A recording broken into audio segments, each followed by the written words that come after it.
What's up, traders? Today we are talking volume, and this is a really simple indicator that will change your trading altogether if you use it correctly. But frankly, the videos I've seen on YouTube regarding this are awful. So unlearn all of that, learn these basic principles, and you'll be able to enter and exit based off of volume.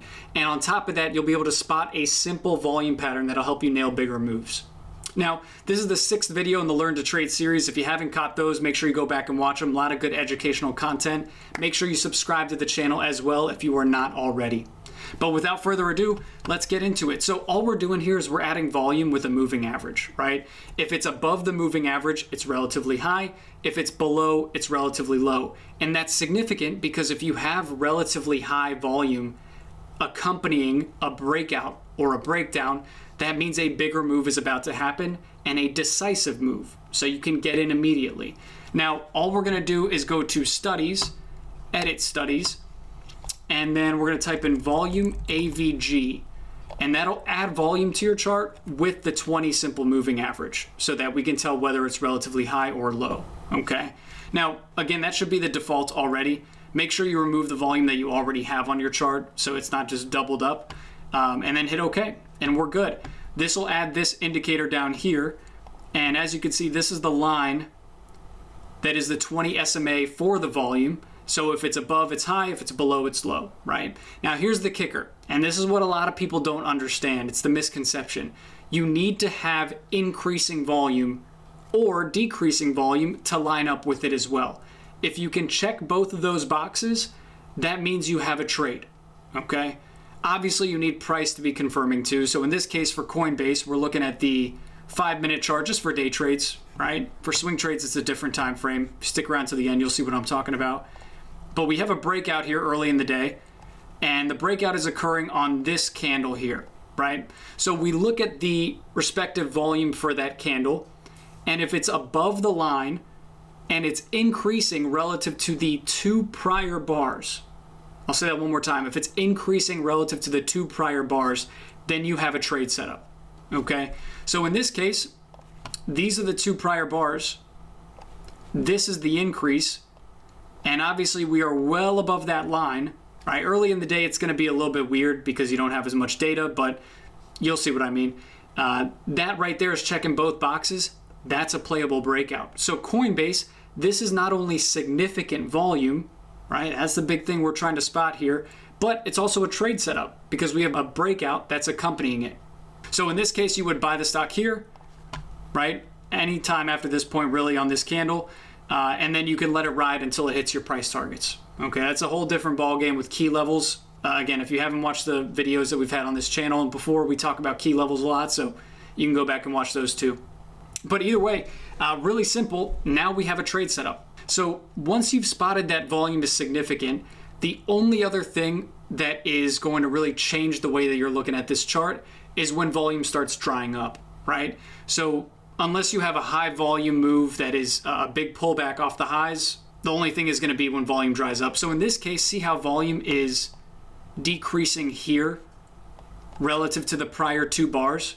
That tells us that we're back below the average and we have decreasing volume, so that's significant volume.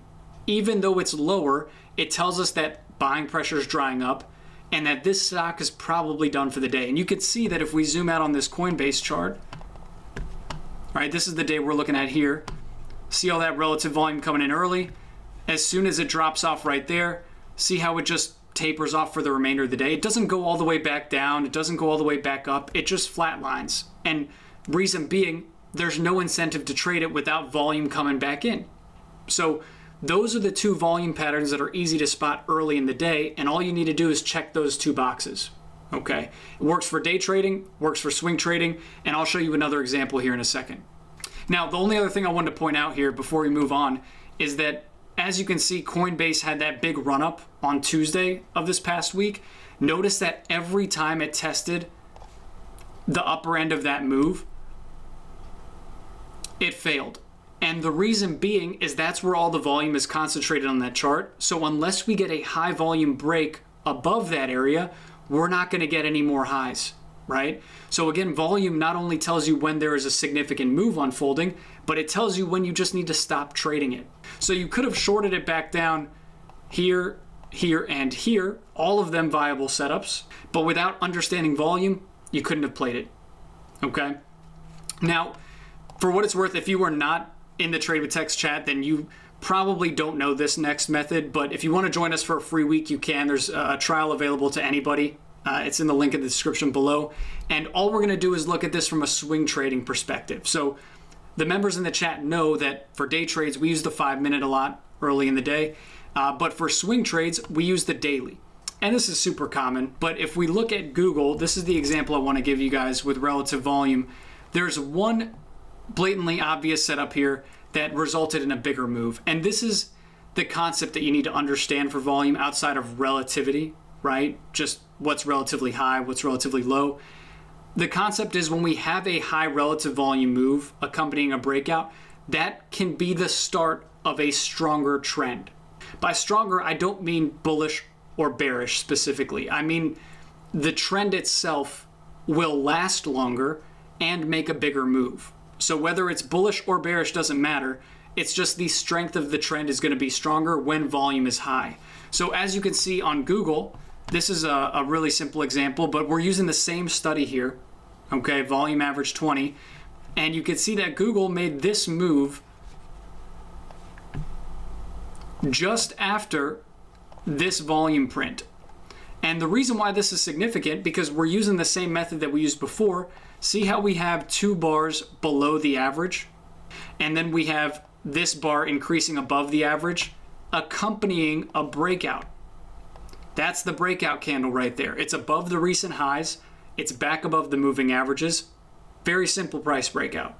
When that happens, that can be the start, it usually is the start, of a bigger move.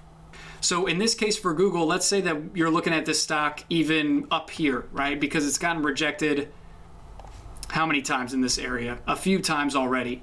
So at the end of this week, we were playing Google long for a swing trade. And reason being, it's because we have a continuation of the initial move here setting up again. If you're looking at this stock short, you're looking at the wrong side because volume has already told us that it is increasing above the average. That's going to start a bigger move. Okay? Meaning that after that point, you only want to play long. So it's the same thing for the Coinbase chart here, right? Same concept where we looked at the 5-minute. You should not have shorted Coinbase at all that day. Even though it gave back some of the move, you should not have shorted it because we got that relative volume pattern early on, okay? And for what it's worth, CXAI, this was the big runner from this past week. We nailed this in the chat. A lot of people calling it out. And one of the bigger aspects of this was just relative volume, right? That was the most important aspect because if you look at the end of day moves, look at that volume pattern. We're getting back above the average, right? With increasing bars. This is where the move started. And if you're not sure when it's going to continue, bam, that's the increasing bar above the average, above the prior two. That's when it's going to follow through, okay? So this is a penny stock runner. We can also apply this to large caps like Google. We can also apply this to futures. It works universally. And that's pretty much it. If you can spot relative volume just by using increasing or decreasing bars as well as the average volume line, you're good to go. But anyways, thank you so much, guys. I hope you're enjoying the Learn to Trade series, and I'm excited to be back with some more videos.